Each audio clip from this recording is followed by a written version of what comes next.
much. Okay, That's it, just for procedural matters. Thank you very much. may we remind both councils that the participation of the legal councils is limited only to advising your client of their legal rights. Yun lang po ang pwede ninyong gawin, okay? And Sige po. also for other resource persons, kung meron po kayong abogado, mas maganda na ipakilala nyo na kaagad yung abogado ninyo bago tayo mag-umpisa para lang hindi tayo magkaroon ng aberya o problema habang tumatakbo tayo. Kasi iniiwasan po natin yung sa kalagitnaan sa kanyo lang ipapakilala yung mga abogado ninyo. Procedural matter lang po namin sa committee nyo. Maraming salamat. Thank you very much, Attorney. Thank you po. You may proceed, Honorable Jingy Luistro. Mr. Chair, we are asking for the enlightenment of Attorney Salaika with respect to constructive dismissal. Yes, Attorney Lopez, please. Yes, Your Honor, Mr. Chair. From what I recall, constructive dismissal happens when an employee is forced to resign under certain circumstances. In the case of Yusek Mercado, she has the rank of undersecretary, and she serves at the pleasure of the appointing authority. So, given that the principal has lost her trust and confidence, then we can also ask for her to resign. To add, Mr. Chair, by constructive dismissal, you are placed in a situation where you have no other option but to resign. I understand that Yusek Mercado is occupying a position of confidence. However, Attorney Salaika, you will agree with me that the requirements of due process, notice and hearing are fundamental. Did you follow the requirements of due process before you asked Yusek Mercado to resign? I believe that the question is answerable by yes or no. I informed her, Your Honor, of the reasons why. She also Did you explained. follow the requirements of due process before you asked her to resign? Please be responsive. Yes, I followed the due process. If you procedure, did, Your Honor. mayroon ho ba kayong pwedeng i-present na notice of hearing where she can explain herself? What, Your Honor, if I may explain, in that isolated incident, I asked her, I told her the reasons why the principal has already lost her trust and confidence, and she did, which I think is a minimum, qualifies really as a due process. For what reasons was she being let go of? And then she also explained her side. She was given a chance to explain her side. Mr. Chair, if Attorney Salaika is maintaining the position that she followed the requirements of due process, question number 1, did you give her a copy of the complaint? Yes or no? No. Did you set a hearing for her? Yes or no? No, Your Honor. 3, did you come up with a resolution on the issue that is being charged against her? Yes or no? No, I Your believe Honor. no. And therefore, you did not follow the requirements of due process. Mr. Chair, I wish to proceed. Attorney Please proceed. Salaika, who decides on the amount to be disbursed?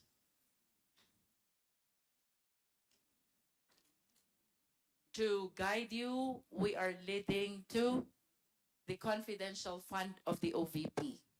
Sino po ba ang nagde-decide when it comes to disbursement? And may I request the Secretary to please flash the disbursement voucher. I wish to believe that at least you are aware of this, being the Chief of Staff of the Office of the Vice President.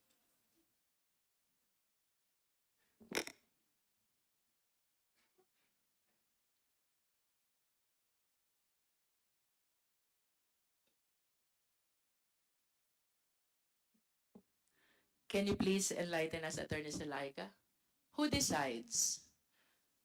Sino po ba ang may call pagdating sa amount to be disbursed with Your, respect especially to the confidential fund of the OVP? Your Honor, I have no personal knowledge of this DV because it never passed through me. Saan po ba kayo nag-opisina, Attorney Salaika? Do you share the same office with the Vice President? Yes. Yes? That is correct. So, can you please walk us through?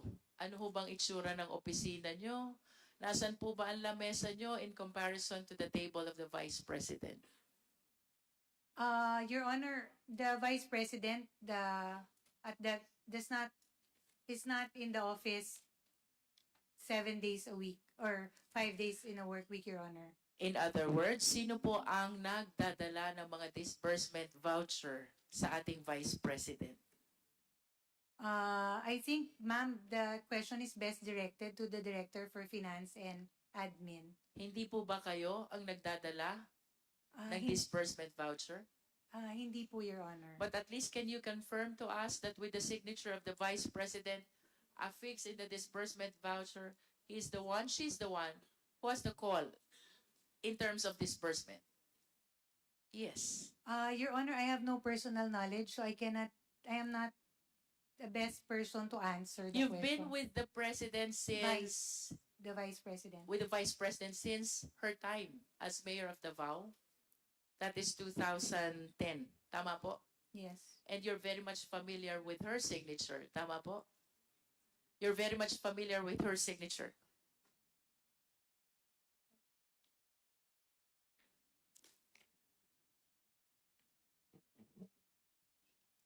I am asking you, ma'am, if having worked for the Vice President since 2010, you're very much familiar with her signature?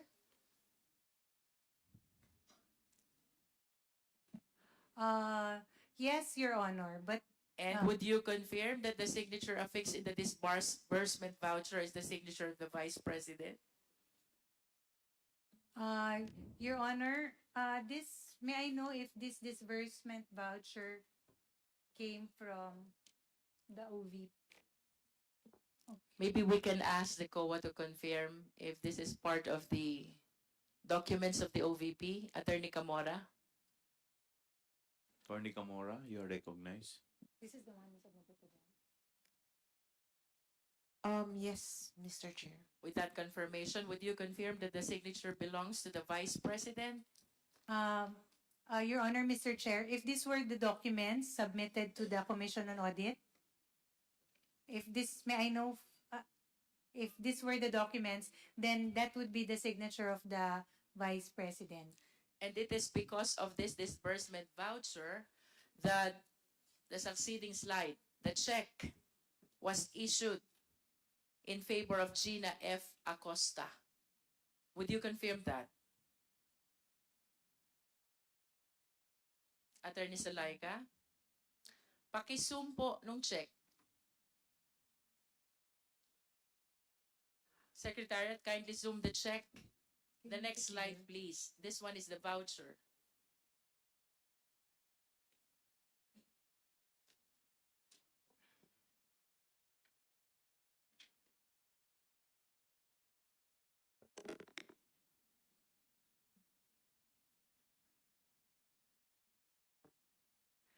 You confirm, Attorney Salaika, that because of the disbursement voucher signed by the Vice President, this check was issued in the name of Gina F. Acosta.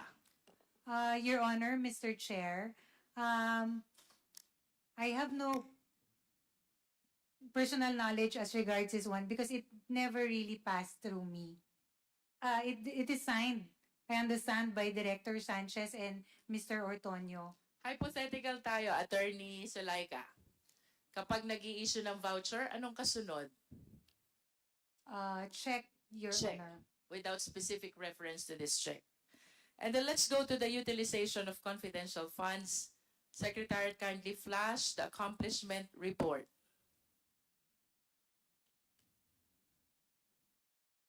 Dito po sa accomplishment report,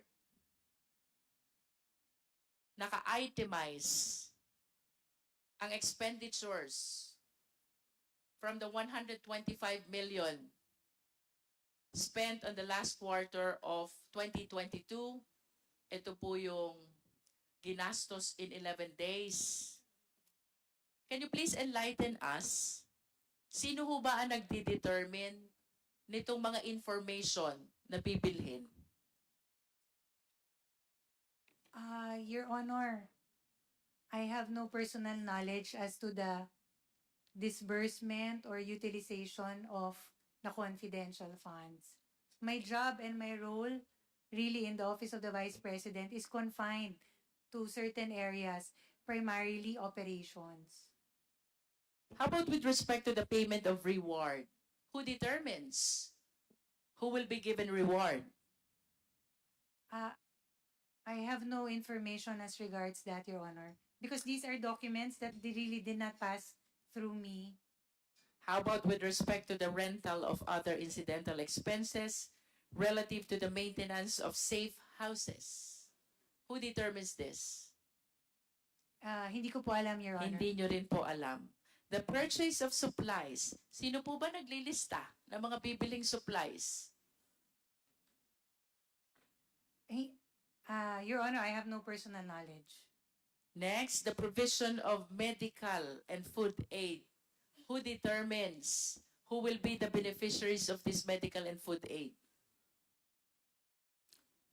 Your Honor, as mentioned earlier, Mr. Chair, these are documents that did not pass through the Office of the Chief of Staff. So I really have no The personal... question, Attorney Zulaika, is no longer on the documents, but the purchases, the expenditures that are mentioned in the document. I have no information on that, Your Honor. The last item, Attorney Zulaika, payment of incentives or traveling relative to the confidential operation. Who determines this?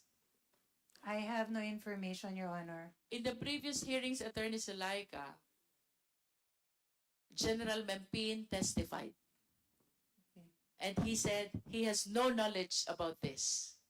You are the Chief of Staff, and now you're saying also you have no knowledge about this. The question is, who has knowledge about the utilization of this confidential fund? Your Honor, Mr. Chair, I can only really answer for myself. These are documents that did not pass through me, so I have no personal information as to... I am not privy to this kind of information, Your Honor. So Mr. I Chair. cannot answer. Mr. Chair, I do Your not want to Honor. sound repetitive, but it is really unbelievable for a Chief of Staff to have known nothing about the utilization of the huge amount of 125 million, not even one of the several items that was mentioned in the accomplishment report. And the question that is left unanswered, kung hindi ito alam, this is OVP, ni Yusek Mempin. Kung hindi ito alam ni Attorney Zulaika, sino pong nakakaalam nito, Attorney? Your Honor, I do not presume to know the answer because, again, these are documents that really did not pass through my office. There are certain areas in the Office of the Vice President that I am not really privy to. There is information that I am not privy to. So I cannot give you a definitive answer. Respectfully, Your Honor, much as I want to give a definitive answer, these are matters that are information that are not available to me. Mr. Chair. Attorney, I want to go back to the issue on Yusek Mercado. Sabi niyo po kanina, isolated occasion ito? Yes, isolated incident. During the time that she gave her testimony, she made mention that there are 5 other step-ed officials whom you advise to resign. That is correct, Your Honor. I was also instructed by the In Vice other words, this is President. not an isolated occasion.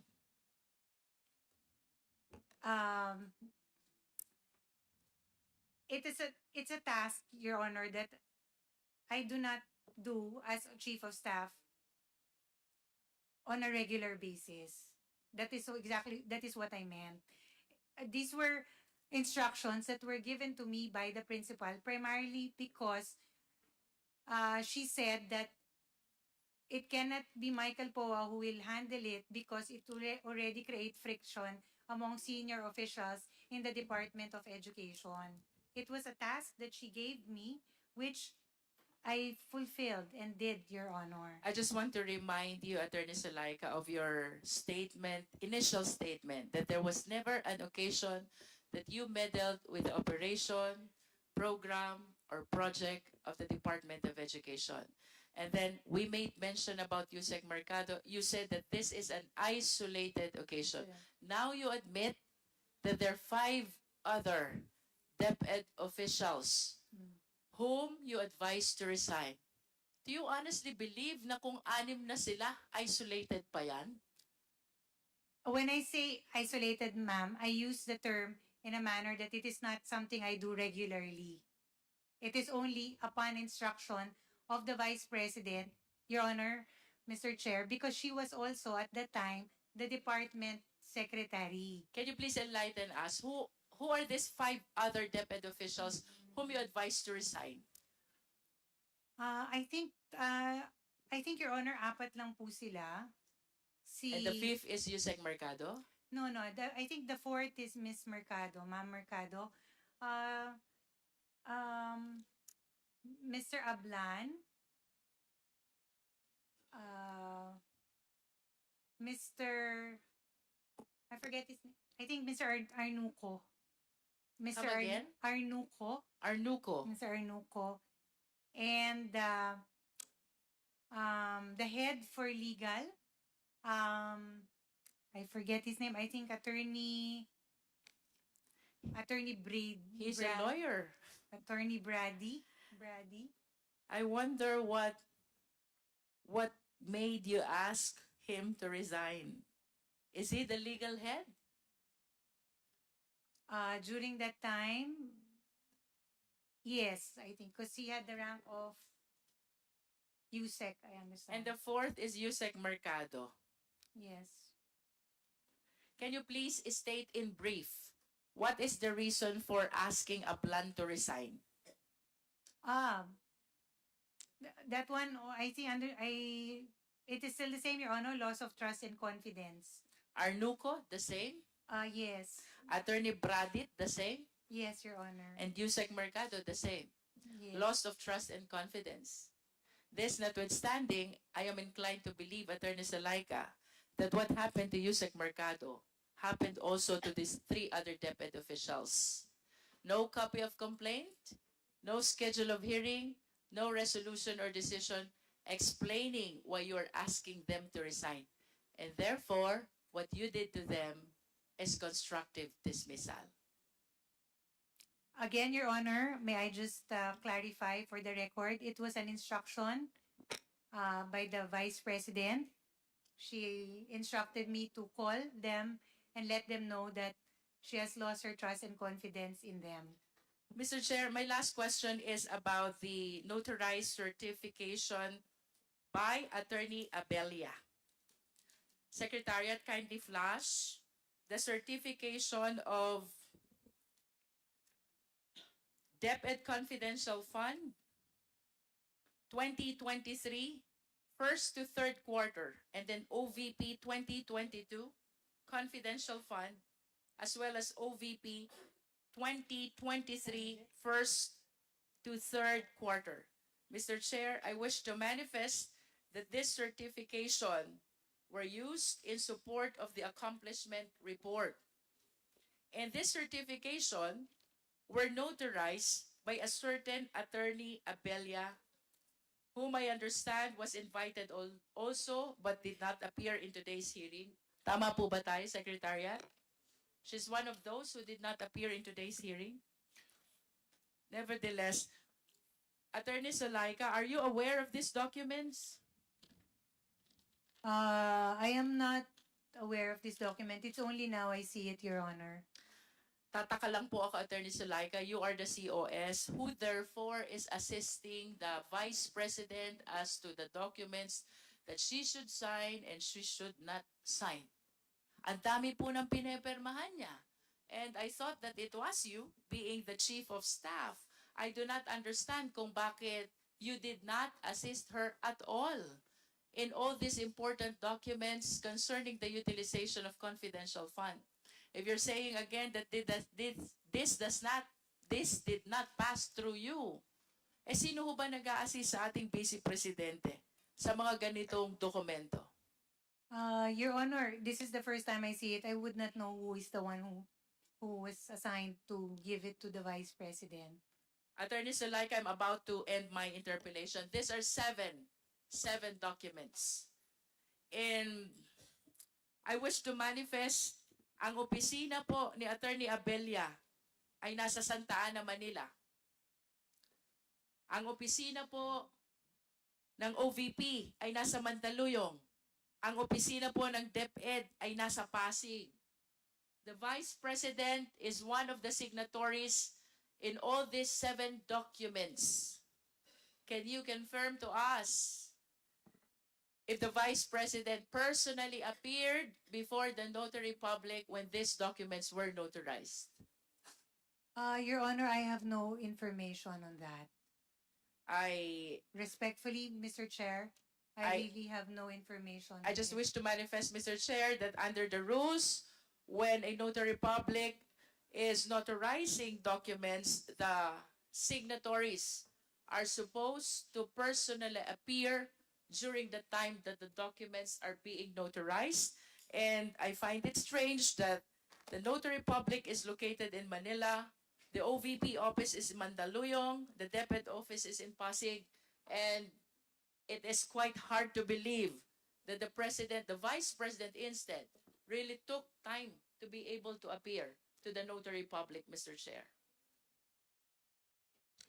Actually, it was disclosed during the last hearing. Attorney Sanchez admitted that she just submitted the letter, which was she submitted the letter to the legal department. Tama po ba? Mr. Chair, that was for my statement before Yes. this committee, Mr. Chair. And you submitted the letter to the legal department without notarization first. Tama po ba? Wala pa. That is correct, And you are Mr. not Chair. aware that it was the legal department who have it notarized. Tama I- po ba? Mr. Chair, I was aware that it may be notarized. Yes, but you were not present when it was notarized. Yes, Tama. Mr. Chair. So, Mr. Chair, yes, Deputy Speaker J. Suarez. thank you very much. Mr. Chair, I would just like to direct my questions first to Attorney Sanchez very quickly. Attorney Sanchez, what was one of the first things that you did when you first entered